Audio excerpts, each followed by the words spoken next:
just a little over 1 year since I arrived in the UK, and I've been doing a lot of reflections and a lot of personal reflection.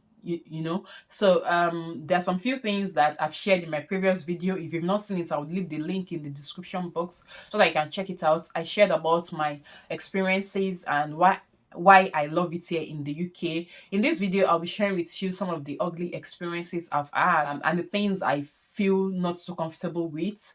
But it is one of those things. There are no perfect place. There is no perfect place. Everywhere has its advantage and disadvantage. There are a lot of pros and cons to environment, so you cannot have it all. Even if you move to anywhere you move to, there will always be challenges. There will always be things that you are not so comfortable with. But what matters most is when the positive outweighs the negative, then you know that you can actually manage and put up with it. And time will tell. With time, things eventually get better, and you can find a proper way to actually adjust and adapt to your new environment. So this video is not to I'm not here to speak evil about anywhere or to judge anything. I'm just here to talk from my own personal experience and what I've experienced and what I've seen so far. Let me know in the comment section as you watch the video if you could relate with my struggle and understand. At least that is always good to know when you're not alone, and when you have people who can actually relate and you know that okay, I am not alone in this, and just give you some form of comfort and you just feel better. Okay, yeah. So I don't want any negative comments, please, in the comment section, please. Hello lovelies, you're welcome back to my channel. If you're new, my name is Bola. Thank you so much for joining. I'm the host of this channel, The Immigrant Nurse. If you're a returning subscriber, thank you for coming back again. I appreciate you. On this channel, I share information about migration to different parts of the world, majorly UK. I share migration opportunities as well. If that's something you feel might interest you, please consider hitting the red subscribe button down below. The first thing I personally experienced as a person in the UK when I came in is accommodation. Also, you guys, like if you are back home and you're coming to the UK, it's just for you to have information. It's not to discourage you from coming.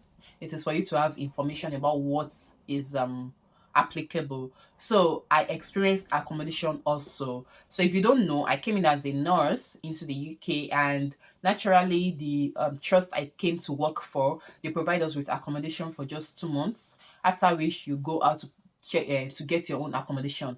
And because I have a family that I would want to bring into the country much later, I needed an accommodation for myself and my family. So at the point where my accommodation with my employer was expiring, I had to go out there and start accommodation search. And you guys, it was not easy. I don't even live in a place where people come into very frequently. I live in Basingstoke and you guys, it's not like it's a student environment. It's not like there's a lot of people that come in here on a daily basis. But the accommodation also was real. It's either I'm seeing a house I don't like, or I was seeing a house and they were not ready to give to me, or I was seeing a house and something just came up and they don't want to give me the house. So I went through all of those things. I think it took me over a month to actually get a house. And even when I got the house finally, it was difficult because I couldn't access the house to view the house physically by myself. I had to do online viewing, which is something I would not advise anybody to do, because online viewing will not expose you to the faults in the house or the things that needed to be worked on in the house before you move in. So the stress of getting a suitable accommodation was real. It was so real, and I've shared my experience in one of my videos, so I'll leave the link in the description box in case you want to watch it. It is not easy at all. Another thing is, for accommodation, the houses in the UK are not so big. It's not like you cannot get big houses, but you will pay through your nose for it, honestly. That's the honest truth. I've seen people like live in big houses, spacious house, and they are comfortable in it, but it is expensive. It is expensive. It's not for people like us. It's not for low income earners like us. In case you don't know, nurses in UK, they are low income earners. NHS workers, they are low income earners. So it's not like we have a lot of money. We don't. We don't. We don't. Okay. So if you want to, just get a house that is within the range of your salary, trust me, the space can be very, very, very, very small. It can be small. And for me, who was coming from an environment where the landlords are generous with space, your sitting room can be very, very big, your kitchen can be big, your, restroom can be quite spacious. Coming here and saying that once you put in your bed and you have maybe a wardrobe, the remaining space is extremely little. You don't have so much space left. It was some form of culture shock or environmental shock for me as a person. So that's another thing I don't really, really like about the UK. Childcare. So when I came into the country, I came in alone. Then later, my husband and my son joined me, and recently we have a new addition to the family. So, my two children, they are under 3 at the moment, and childcare can be very, very, very, very demanding. If your child has not reached the age of 4, your child cannot start school yet.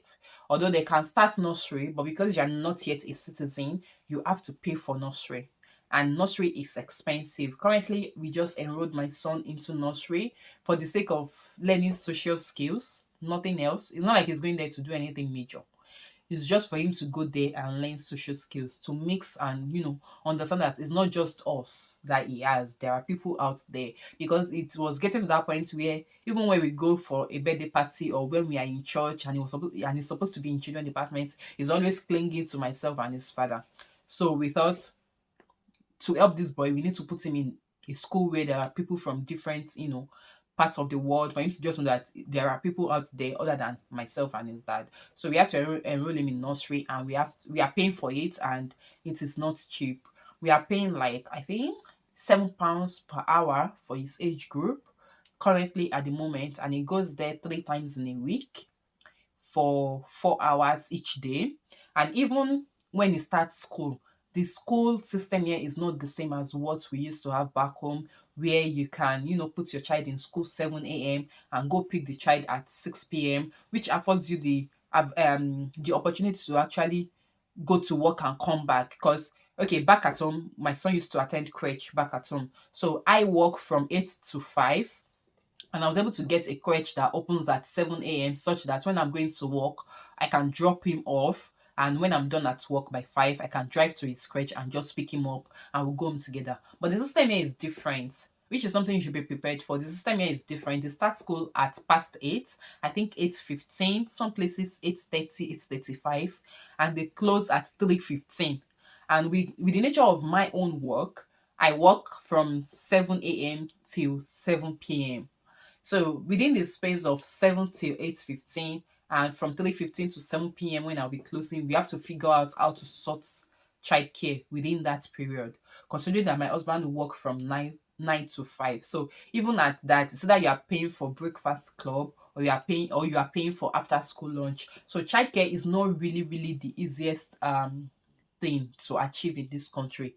It takes a lot of effort, and sometimes it can cost you financially as well. So that's another thing I have that's one of the difficult moments I've had so far in this country. I mentioned in my previous video that healthcare is free, which is completely true. But the challenge now is, if healthcare is not urgent, if you are not pregnant, okay, and it is not an urgent thing, healthcare can sometimes be stressful. And I'm talking about when you're calling in to see your GP before you get an appointment date. If it is not urgent, it is not like a life and death situation where it may cost you your life. To get an appointment date, it can take you like 2 weeks, 1 month to get an appointment date to see the GP. That's one thing. That's a part of healthcare that I personally I have had difficulty with. And that thing is, even if you go to ED, it can take you like 6 hours before you are eventually seen. Okay, so those are some aspects of healthcare that can be daunting for you as a person. It was for me as an individual. So is one aspect that is something you should be prepared for, and brace up for. Another thing that I've had difficulty with is driving. You guys, driving in this country is not for the faint-hearted. And what do I mean by that? For you to get the driver's license here. You have to do like theory test and practical test. So for your theory test, it's quite easy because all you need to do is just to buy a particular application from Play Store and download it, read it, understand it, and go for your test. But one thing you have to understand is you are paying for your theory test, you are paying for your practical test. Now, the practical test can be the difficult part. Some people also have difficulty with theory tests. Not everybody pass their theory test at a go. Some people have to do it twice, 3 times, 4 times, 5 times, 6 times before they are able to pass eventually. And that means there is cost implication for each time you are rewriting the test. So you keep paying until you pass the test. Now for the practical test, before you can get a practical test date, it can be difficult. So you have to pay for the practical test. You have to pay for another app that will show you cancellation of test dates for you to be able to get a test date. And before you even go for your practical test, you have to pay for a tutor to teach you how to drive in the UK. And that costs nothing less than £40 per hour in my environment. And if you want to be very, very efficient and you want to pass your test, you have to take minimum of 10 lessons. That's £400, which is not small money if you ask me. So let's now say that after all the stress, you now fail the practical test. One, you need to get a car you are going to use for a practical test because the DVSA will not provide that car for you. So you are paying the owner of the car per hour for the time of the test. Okay, you are paying for the test, you are paying for the driving lessons to help you pass the test. So if you fail the test, the practical test, you have to do it all over again. Either do a refresher course with another driver who is going to charge you for the lessons. You are still going to pay for the car you will be using for the lessons, which is going to be the car of your driving instructor. And your driving instructor will not say that because I have taught you, you won't be paying for the time you are going to use my car for your test. You will still pay for that time, and you will still pay for the practical test again. So it can be very, very demanding. That's like, I'm like, just to drive, why do we have to go through all this stress, both physical stress, emotional stress, and financial stress, just to learn how to drive? That's one part that has been kind of difficult, or that I can categorize as a difficult moment that I don't really like about being in the UK can be boring, like, you guys, except you're the type that drinks alcohol, you go out.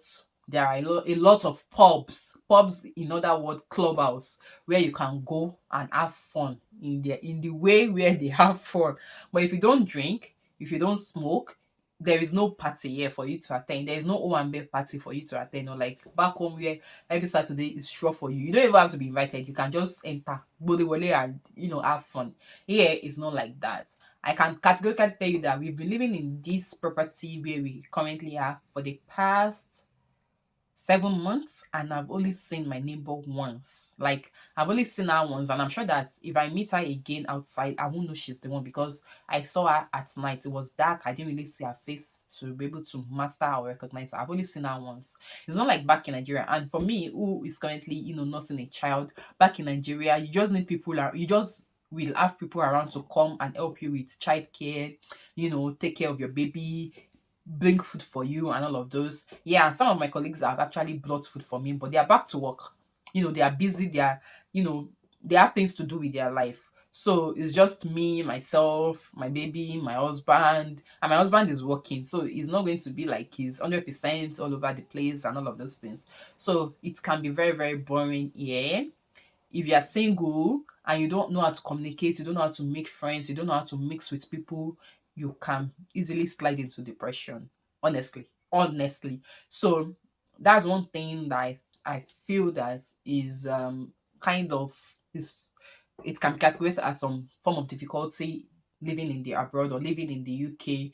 UK can be very, very boring for an introvert. Let me just put it that way. You just have to learn how to mix. Like, even at work, you have to learn how to mix. And you also want to be careful so that you don't say things that will be used against you, or you don't do things that will be used against you. So it's just kind of a delicate thing. Honestly, it can be very, very delicate at times. So I don't like that part about the UK. And also, Sometimes it feels like you're walking on eggshells because there are some things you cannot do. There are some things you have to be careful with. There are ways of doing things back at home that you cannot try here, especially for those who have children.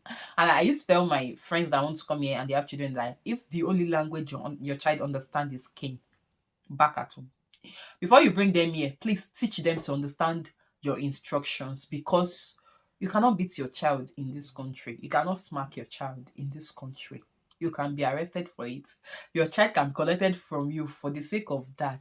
So all those little things are the things that, okay, considering where I'm coming from, you have to just learn how to adjust and adapt and settle well and understand how the system works. Paying for ILR citizenship, all the financial involvement that comes with getting British citizenship, and the length. So for somebody like me who came in on a tier 2 visa, I have to be in UK consistently for 5 years before I can apply for indefinite leave to remain that will make me a permanent resident.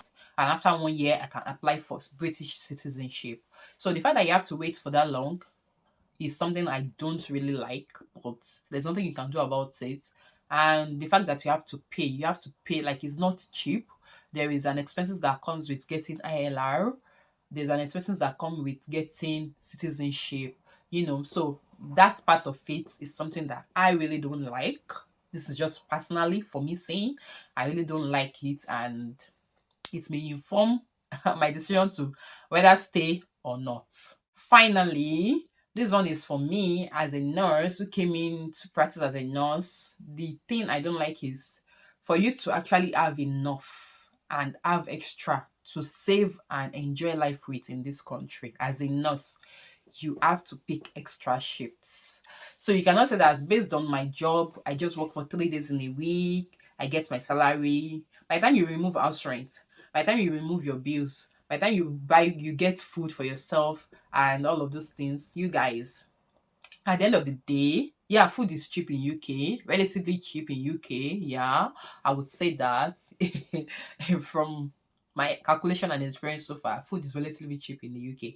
But it's not just food you're getting a lot of other things. So you cannot really, really live lavishly on your basic salary, like on your salary. You cannot, as a nurse, you cannot enjoy traveling around the world as a nurse, or say I want to use designer stuffs as a nurse on your salary without picking extra shifts.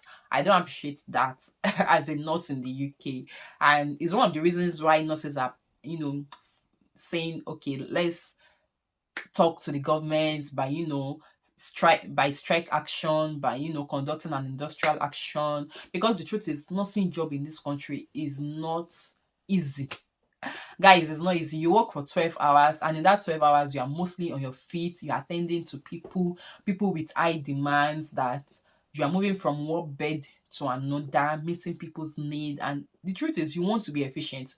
They want you to be efficient, because if you are not, your job is at risk, which is another thing. Because when you are working, most times you are working out of fear. You don't want to lose your pin.